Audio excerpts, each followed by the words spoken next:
नाज़रीन आदाब, इस्तकबाल है। आप देख रहे हैं खास बात इंडिया। मैं हूं आपके साथ अबू हुरैरा। सबसे पहले हेडलाइंस पर एक नजर।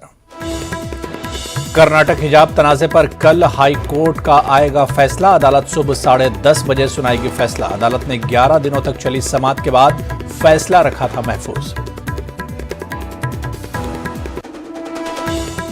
दिल्ली में तबलीगी जमात मरकज की मस्जिद बंगलावारी के खुलने के इम्कानात रोशन। दिल्ली हाईकोर्ट ने दिल्ली वक्फ बोर्ड को निजामुद्दीन पुलिस थाने में मस्जिद खोलने को लेकर दरख्वास्त दाखिल करने को कहा।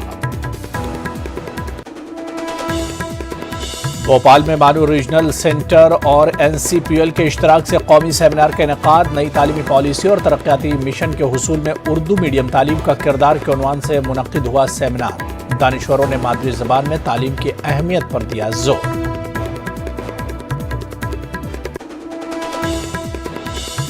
अलीगढ़ मुस्लिम यूनिवर्सिटी में मुनक्किद हुआ बैनुल अक़वामी सेमिनार। मुगलिया दौर में बैनुल मज़ाहिब का मुताला अकबर से दारा शिकोह तक था मौजू। मारूफ मौर्रिख प्रोफेसर इरफान हबीब ने कलीदी खुतबा किया पेश।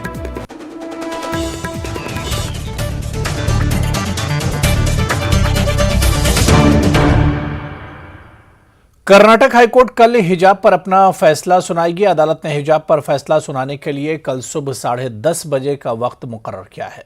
चीफ जस्टिस ऋतुराज अवस्थी की क़यादत वाली 3 रुकनी बेंच अपना फैसला सुनाएगी। Chief justice Rituraj Awasthi, justice Krishna Dixit और जस्टिस ज़ैबुन्निसा मोहिउद्दीन काजी पर मुश्तमिल बेंच में हाल ही में 11 दिनों तक हिजाब के मामले पर तवील समाअत हुई थी। 25 फरवरी को समाअत के मुकम्मल होने के बाद अदालत ने फैसला महफूज रखा था। अब 18 दिनों के वक्फे के बाद अदालत अपना फैसला सुनाएगी। अदालत के फैसले के पेश नजर कर्नाटक के स्कूलों और कॉलेजों के अतराफ सख्त हिफाजती इंतजाम करने के लिए डीजी और आईजीपी ने अहकाम जारी किए हैं। मध्य प्रदेश की राजधानी भोपाल के थाना ऐशबाग इलाके से गिरफ्तार किए गए जमात मुजाहिदीन बांग्लादेश के मुश्तबा दहशतगर्दों को आज सिक्योरिटी इंतजाम के बीच भोपाल जिला अदालत में पेश किया गया। 4 दहशतगर्दों में से 3 का ताल्लुक बांग्लादेश से जबकि 1 का ताल्लुक रियासत बिहार से है। दहशतगर्दों के जरिए अदालत में भोपाल के निशातपुरा इलाके में काबिल एतराज मवाद को तकसीम किए जाने की बात कबूली गई है। अदालत ने मामले में समाअत करते हुए मुश्तबा दहशतगर्दों को 14 दिन के रिमांड पर भेजने का हुक्म जारी किया है। दहशतगर्दों से 14 रोज के रिमांड में मध्य प्रदेश के दूसरे शहरों से दहशतगर्दी के तार जुड़े होने को लेकर नए इंकिशाफात का खुलासा हो सकता है। वहीं आज जमातुल मुजाहिदीन बांग्लादेश से जुड़े 2 मुश्तबा अफराद को एटीएस ने हिरासत में लिया। इनका पुलिस रिमांड हम लोगों ने कोर्ट से मांगा था और न्यायालय ने हमारे जो रिक्वेस्ट इसको एक्सेप्ट किया है और उन्हें 14 दिन के लिए रिमांड पर हमें दिया है। अभी प्राइमरी बेसिक मेन समझ में आया कि इन लोगों ने सहारनपुर से फर्जी डॉक्यूमेंट तैयार कराए हैं और भोपाल में अपने संगठन को बढ़ाने के लिए उन्होंने लोगों से संपर्क किया है और लोगों को तो वो कौन लोग हैं जिनके संपर्क में आए हैं और किन किन को यहाँ पर संगठन फैलाने का प्रयास किया है, सब लोगों की पहचान की जानी है और वो लोग जो सहारनपुर में इनकी मदद कर रहे थे फर्जी डॉक्यूमेंट बनाने में। हाँ, अभी ये स्पष्ट नहीं कह सकता कि एमपी में उन्होंने डॉक्यूमेंट्स को यूज़ किया है या नहीं किया है, लेकिन उन्होंने पुलिस से पूछताछ में बताया कि उन्होंने बताया कि हमने अपना वोटर कार्ड और आधार कार्ड है वो सहारनपुर से बनवाया है। जो किताबें आप कह रहे हैं भोपाल में किसी को बांटी हो? हाँ, उन्होंने जो अपने जो मेमोरेंडम दिया है पुलिस को उसमें बताया कि हम लोगों ने यहाँ निशातपुरा क्षेत्रों में लोगों से संपर्क किया, उन्होंने अपनी पुस्तकें भी दी हैं। एग्जैक्ट विस्तृत नेटवर्क पेश नहीं किया है, सिर्फ प्राइमरी बेसिस इतना पता लगा है कि इनके नेटवर्क उत्तर प्रदेश सहारनपुर से भी है, यहाँ पर भी है और अन्य राज्यों में भी है। तो वो कहाँ कहाँ है उनको व्यक्तिगत जब एक एक करके ले जाया जाएगा और उन आतंकियों को जब ले जाएंगे वहाँ लोगों से पहचान कराएंगे कि हमें यहाँ गया था, इस व्यक्ति से मिला था, उसमें इस व्यक्ति से पूछताछ की जाएगी तभी स्थिति के लिए। तबलीगी जमात मरकज की मस्जिद बंगलावारी को खोलने के मामले को लेकर एक रास्ता बनता नजर आ रहा है। दिल्ली हाईकोर्ट में आज इस मामले में अहम समाअत के दौरान हाईकोर्ट ने दिल्ली वक्फ बोर्ड से थाना निजामुद्दीन पुलिस के पास मस्जिद खोलने को लेकर अप्लाई करने को कहा है। पुलिस मस्जिद को खोलने के लिए लाहिया अमल तैयार करेगी। किस तरह शब बरात और रमजानुल मुबारक में मस्जिद में इबादत की इजाजत दी जाए, इस पूरे मामले को लेकर हमारे नुमाइंदे खुर्रम शहजाद ने दिल्ली वक्फ बोर्ड के वकील वजीह शफीक से खास बातचीत की। शब बरात और रमजान के लिए तबलीगी जमात मरकज की बंगले वाली मस्जिद को खोल दिया जाए। आज इस मामले में महत्वपूर्ण सुनवाई हुई है और हमारे साथ हैं वक्फ बोर्ड के वकील वजीह शफीक साहब। वजीह साहब, आज सुनवाई हुई, पिछली बार ऑफर दिया गया था सेंटर की तरफ से हम 1 फ्लोर खोलने के लिए तैयार हैं, आज क्या करा? आज भी उनका कहना यही था कि हम एक फ्लोर खोलने के लिए तैयार हैं। हालांकि जो पहले 50 लोगों की एक सीमा तय करी गई थी, एक लिमिटेशन थी कि 50 लोग पार्टिसिपेट कर सकते हैं, उसको हम आगे बढ़ा सकते हैं, जिसके लिए हम राजी नहीं हुए। हमारा कहना यह है कि अगर आप एक फ्लोर खोल सकते हैं तो आपके पास कोई रीजन नहीं है कि आप बाकी फ्लोर ना खोल सकें। नंबर 1 बात। नंबर 2 बात यह कि उनका जो सरकार की तरफ से दलील आ रही है वो ये कि ये केस प्रॉपर्टी है। हमारा कहना यह है कि केस प्रॉपर्टी ये पब्लिक प्लेस है, ये इसके अंदर जनरल जो मुस्लिम पब्लिक है वो आकर के नमाज अदा करती है। यहाँ पर कोई फॉरेनर के आने का नहीं है, यहाँ पर जो लोकल मुस्लिम्स हैं वो आकर के नमाज अदा करेंगे। रोहिणी कोर्ट रूम के अंदर फायरिंग होती है, कड़का डूमा में फायरिंग होती है, तो क्या वो कोर्ट्स बंद कर दिए गए? अच्छा, तो इस मामले में अब कोर्ट ने क्या डायरेक्शन दी है, किस तरीके से जो मस्जिद को खोलने जाने का क्या कोई रास्ता निकला? देखिए, अभी रास्ता निकलता हुआ हमको ये दिख रहा है कि कोर्ट ने हमको डायरेक्शन दी है कि हम लोकल थाने पर अप्लाई करेंगे, जिस तरह से 15 अप्रैल 2021 के ऑर्डर में पैराग्राफ 14 और 15 में था, हम वहां अप्लाई करेंगे और जो स्टेशन हाउस ऑफिसर हैं वो हमारी एप्लीकेशन का डिस्पोजल करेंगे। अगर हमारी ग्रीवेंस वहां पर फिर भी बचती है तो 16 तारीख के लिए मैटर फिर हाईकोर्ट के सामने पेंडिंग है। अगर कोई रेस्ट्रिक्शन लगाई जाती है नंबर ऑफ वर्शिपर्स पर या फिर नंबर ऑफ फ्लोर्स पर, तो हम लोग फिर आएंगे, हम फिर रिक्वेस्ट करेंगे कोर्ट से। अच्छा, ये जो खोला जा रहा है मस्जिद को, ये शब बारात और रमजान के लिए है, तो क्या इसमें DDMA की गाइडलाइन के तहत कोर्ट आप लोग आगे बढ़ रहे हैं, ये तमाम प्रोसेस होने जा रहा है, या फिर मरकज ने केंद्र की तरफ से जो एक ऑफर था कि एक फ्लोर खोल सकते हैं? देखिए, हमारा कहना यह है कि अब जबकि कोई रेस्ट्रिक्शन रही नहीं, सारी रेस्ट्रिक्शंस विड्रॉ कर ली गई हैं, सारे और जो धार्मिक स्थल हैं वो खोल दिए गए हैं। हमारा ये धार्मिक स्थल, इसकी जरूरत है शब बारात, हालांकि रोज 5 वक्त की जरूरत है, मगर शब बारात और रमजान जो कि बड़े दिन हैं, उनके लिए नमाजियों को इस जगह की जरूरत पड़ेगी।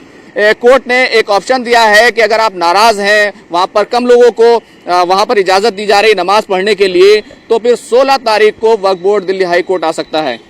खुर्रम शहजाद, न्यूज़ 18 दिल्ली।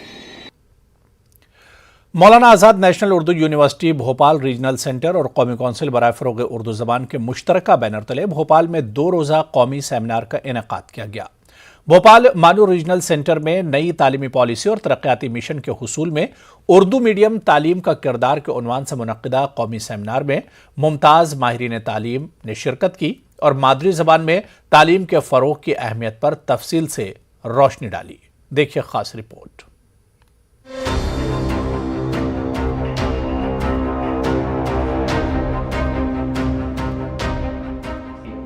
नई तालीमी पॉलिसी और तरक्याती मिशन के हुसूल में उर्दू मीडियम तालीम का किरदार के उन्वान से भोपाल मानू रीजनल सेंटर में कौमी कौंसिल बराए फ़रोग़ उर्दू ज़बान दिल्ली के ताउन से मुनक़्क़िदा सेमिनार में माहिरीन तालीम ने अपने ख़यालात का इजहार करते हुए नई तालीमी पॉलिसी को इनकलाबी कदम से ताबीर करते हुए मुहिब्बान उर्दू और उर्दू ज़रिए तालीम के इदारों को इस्तेफ़ादा करने पर जोर दिया।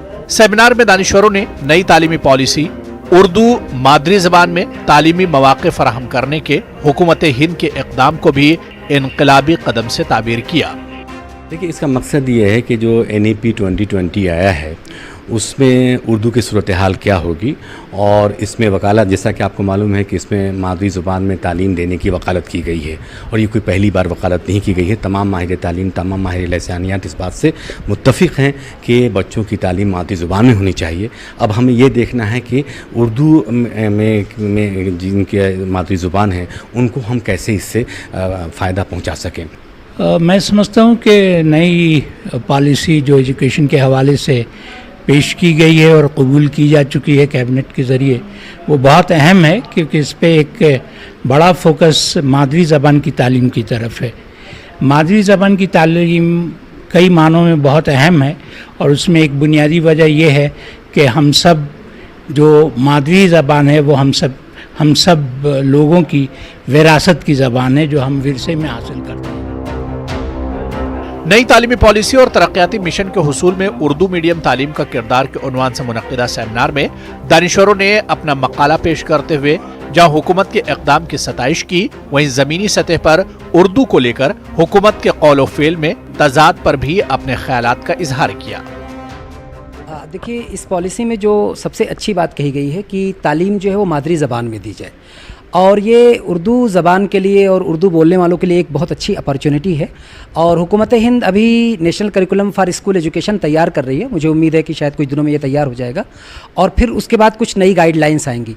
पॉलिसीज़ बहुत सारी आती हैं। ये नई एजुकेशन पॉलिसी 2020 भी आई, इसमें बहुत सारे इख्तिलाफात भी हो सकते हैं, लेकिन जैसा मैंने अर्ज़ किया कि शर में खैर ढूंढना है तो हमने खैर ये ढूंढ सकते हैं कि अब अगर आई है 75 साल पहले भी, 72 साल 73 साल पहले भी मादरी ज़बान में तालीम देने की बात मौलाना अबुल कलाम आज़ाद ने और गांधी जी ने भी कही, लेकिन उस पर सही है कि अमली जामा उसको नहीं पहनाया जा सका।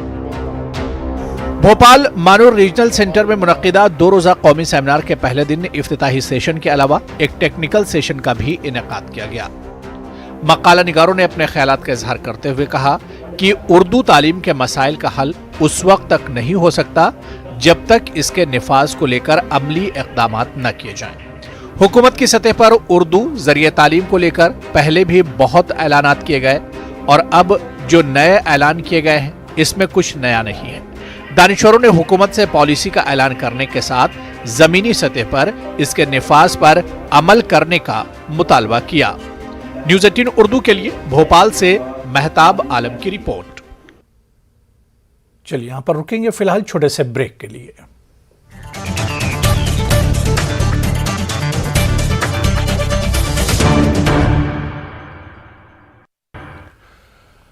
अलीगढ़ मुस्लिम यूनिवर्सिटी के सेंटर फॉर एडवांस स्टडी शुबे तारीख के ज़ेर एहतमाम आज एक बैनुल-अक़वामी सेमिनार बउनवान मुग़लिया दौर में बैनुल मज़ाहिब का मुताला अकबर से दारा शिकोह तक मुनक़्क़िद हुआ। इस सेमिनार में मारूफ मौर्रिख़ प्रोफेसर इरफान हबीब ने कलीदी खुतबा पेश किया। इस दौरान इस बात पर गौर ख़ौज़ किया गया कि इस दौर में बैनुल मज़ाहिब पर किस तरह से काम हुआ और आज इसकी क्या नोयत है और मौजूदा वक्त में हम किस तरह इसी ज़िम्न में काम कर सकते हैं। प्रोफेसर इरफान हबीब ने कहा कि आज इंटरफेथ से ज़्यादा सेकुलरिज्म की ज़रूरत है, क्योंकि सभी मज़ाहिब अलहदा अलहदा बात कहते हैं और इंटरफेथ का काम सभी मज़ाहिब की बात को समझने का है।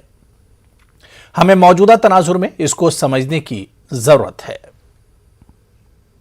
देखिए, सेक्युलरिज्म की ज़रूरत है, इंटरफेथ की तो कोई ख़ास ज़रूरत नहीं है, क्योंकि अगर आप ये समझें कि सब धर्म एक बात कहते हैं तो ऐसा नहीं है। धर्म अलग अलग बात कहते हैं। ये तो जब अकबर और दारा शिकोह के ज़माने में भी कोशिश बात हुई थी कि ये कहें कि सब धर्म जो एक बात कहते हैं, लेकिन वो हो नहीं पाया। मैंने ही अपने लेक्चर में इस पे कहा। तो ये हम उम्मीद करें कि इंटरफेथ डायलॉग से ये हो जाएगा कि सब धर्म एक बात कहें। ये नहीं है। इंटरफेथ डायलॉग तो इसलिए है कि भाई हम समझें कि दूसरा धर्म वाले क्या कहते हैं। जैसे हिस्ट्री हम पढ़ते हैं अकबर की, वैसे जहाँ तक कि आजकल का कॉन्डक्ट है वो तो हमको सिर्फ सेक्युलरिज्म पे देखना चाहिए कि इस जीवन में, इस दुनिया में इंसान का किस चीज़ से फ़ायदा है। देखिए, हम लोगों ने इसे कंसेप्चुअलाइज़ किया था ये सोच के कि ये हमारी कंट्री जो है मल्टीलिंगुअल है, मल्टी रिलीजियस है, जो हमारे कॉन्स्टिट्यूशन में भी, जैसा कि वाइस चांसलर साहब ने भी फरमाया है कि हमारी कॉन्स्टिट्यूशन की भी स्पिरिट यही है कि हम लोगों में आपस में इंटरफेथ डायलॉग होना चाहिए। और उसी सिलसिले में एक छोटा सा अटैम्प्ट ये भी है कि उसको अंडरस्टैंड किया जाए। उस ज़माने में जितनी किताबें लिखी गई हैं, एक दूसरे को समझने की कोशिश की गई है। इरफान साहब ने काफ़ी तफसील में बताया कि किस तरह से अकबर, फिर जहांगीर, फिर दारा शिकोह अद्वैतवाद को किस तरह से समझा उन लोगों ने, वेदांत को, है ना। और जहांगीर की रिस्पेक्ट तो देखिए कि जदरूप गोसाई जहाँ भी आते थे उनके पास वो पहुँच जाते थे, चाहे मथुरा में हो चाहे उज्जैन में हो, ही वॉज रीचिंग देयर। चलिए आगे बढ़ेंगे। मुल्क की राजधानी के NDMC इलाके को VIP इलाका माना जाता है। इस इलाके में तमाम बड़े इदारे और सिफारतखाने को लेकर कौमी और बैनुल-अक़वामी अहमियत के हामिल इदारे हैं, लेकिन इस इलाके में लिखे गए कई साइन बोर्ड गलत तरीके से लिखे जाने की वजह से अपने आप में सवाल बन गए हैं, जिसकी वजह से इदारों की साख को भी नुकसान पहुंच रहा है। UPSC यानी यूनियन पब्लिक सर्विस कमीशन के पास UPSC लेन हो या फिर अक़वाम मुत्तहिदा की बिल्डिंग के सामने लगा बिरला लेन का साइन बोर्ड हो, हर जगह उर्दू ज़बान में गलती की गई है। किसी शख्स, इमारत या शहर का या फिर इलाके का नाम ही उसकी पहचान होती है, लेकिन अगर उस नाम को गलत तरीके से लिख दिया जाए तो ये सिर्फ ना सिर्फ उस इमारत के साथ मजाक होता है, बल्कि उस जबान, बल्कि उस शहर और उस इलाके, उनके लोगों और उस जगह के साथ भी मजाक होता है। कुछ ऐसा ही नज़ारा आपको यहाँ देखने को मिलेगा। यह यूपीएससी लेन का वो बोर्ड है जिस पर हिंदी में बिल्कुल ठीक तरीके से यूपीएससी लेन लिखा गया, अंग्रेजी में भी ठीक तरीके से लिखा गया, पंजाबी में भी लिखा गया। लेकिन आप जब देखेंगे और कि उर्दू जबान में किस तरीके से यूपीएससी लेन लिखा गया है, यहाँ पर लिखा गया है आप PSCJ गली, यानी कि आप अगर उर्दू जानते हैं और उर्दू जबान के अलावा दूसरी जबान नहीं जानते हैं तो आप यूपीएससी लेन नहीं पहुंच सकते। यूपीएससी वो इदारा है जहां से मुल्क भर के नौकरशाह हैं वो तैयार होते हैं। बिल्कुल इसी वजह से, बिल्कुल इसी के बगल में ये जो पूरा इलाका है ये यूपीएससी के नाम से ही जाना जाता है, क्योंकि यूपीएससी का जो मरकजी और सेंट्रल दफ्तर है वो यहाँ पर है और इसी जगह से मुल्क भर में रियासतों में जो नौकरशाह तैयार होते हैं, शासन प्रशासन में शामिल होते हैं, इंतजामात संभालते हैं, वो सब इसी जगह से होते हैं। इतने बड़े इदारे के नाम के साथ जिस तरह का खिलवाड़ हो रहा है वो तो बोर्ड पर नजर आ रहा है। लेकिन सिर्फ ये अकेला बोर्ड नहीं है, आप देखेंगे इस तरफ भी जो ये बोर्ड लगाया गया है कि यूपीएससी लेन, वहां पर भी कुछ ऐसा ही आपको देखने को मिलेगा। यानी कि अगर आप देखें तो दिल्ली में जो पंजाबी है या फिर कहना चाहिए कि उर्दू जबान है, 2000 एक्ट की जो लैंग्वेज एक्ट है उसके हिसाब से यहाँ पर दूसरी सरकारी जबान का उसको दर्जा दिया गया है। यही वजह है कि तमाम जो बोर्ड हैं वो पंजाबी में भी आपको मिलेंगे, हिंदी अंग्रेजी में मिलेंगे, साथ ही साथ उर्दू जबान में भी मिलेंगे। आमतौर से छोटी मोटी गलतियां जो हैं वो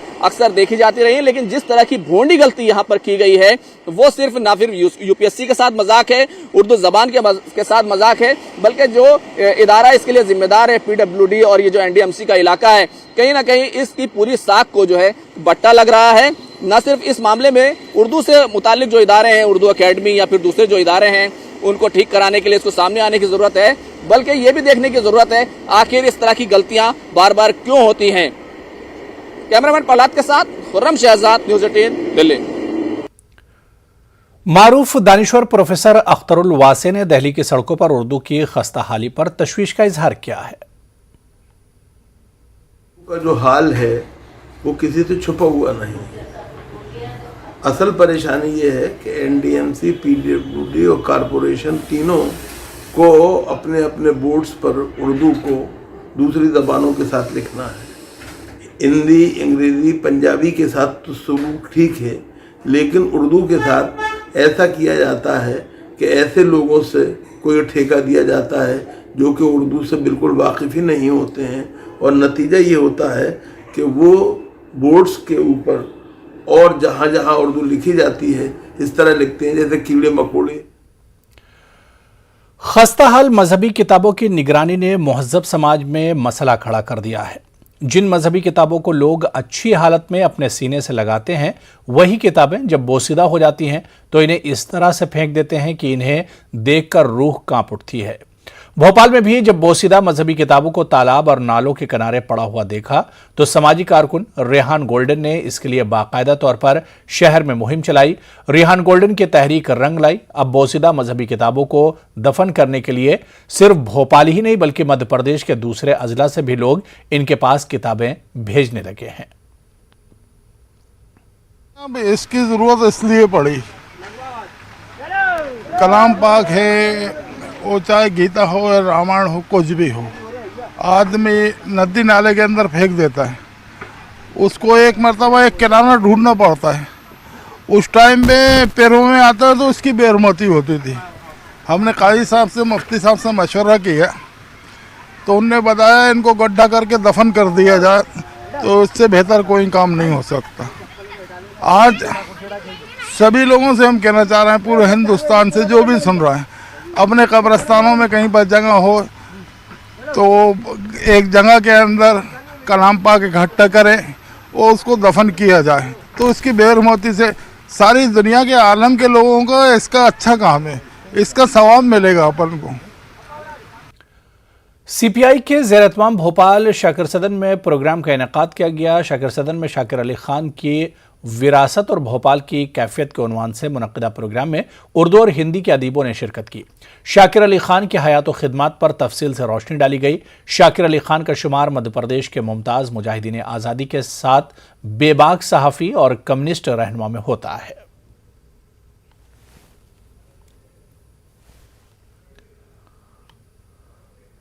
कॉमरेड शाकिर अली खान साहब जो भारतीय कम्युनिस्ट पार्टी के वरिष्ठ नेता थे, 20 साल से ज़्यादा समय तक भोपाल के विधायक रहे और भोपाल की तहजीब से, जन संघर्षों से जुड़ी हुई हस्ती थे।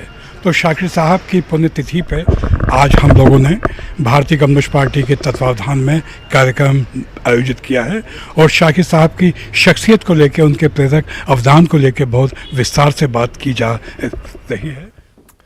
बेंगलुरु के डीजे हल्ली में मौजूद मस्जिद ताहा और मदरसा ताहा की नई इमारत का इफ्तिताह अमल में आया। इस मौके पर मुनक्किदा तकरीब में बेंगलुरु के अहम उलमाए कराम ने शिरकत की और मस्जिद ताहा कमेटी की खिदमात की सताइश की। वाज़ेह कि इस मस्जिद के तहत दीनी मदरसा और मकतब कायम है। ख़ास बात यह है कि यहाँ नशे की आदत से आवाम को निजात दिलाने के लिए कोर्स चलाया जाता है। बेंगलुरु के पसमानदा इलाके डीजे हल्ली में कायम इस इदारे की खिदमात से हर कोई मुतासिर हुए बगैर नहीं रहता।